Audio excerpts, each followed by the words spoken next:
Hasina arrived at a camp held at a children's village that provides care for parentless or abandoned children.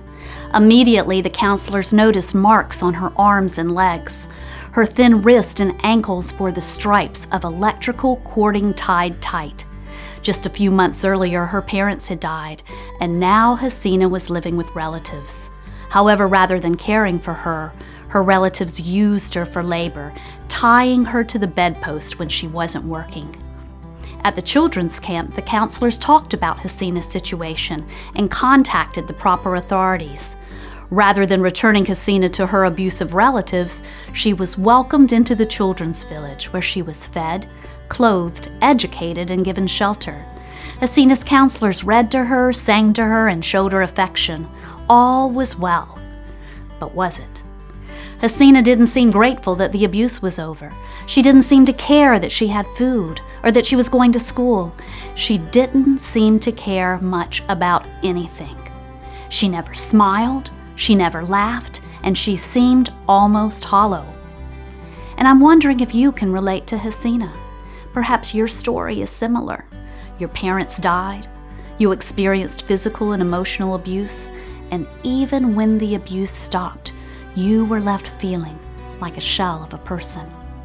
Or perhaps your abuse was even worse. Perhaps you're like more than 50% of children in India. You have experienced sexual abuse. You've buried the pain, but it feels like a river raging below the surface, threatening to drown you. Most children who are abused by people they know, relatives, neighbors, teachers.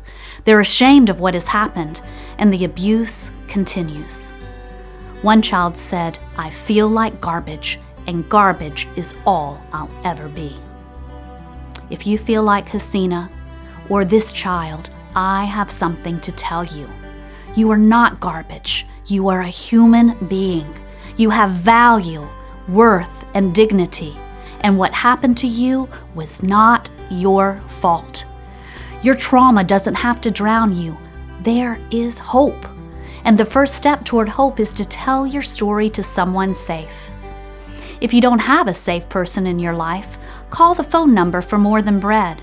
Someone is there to listen to your story and to help you begin your journey toward healing.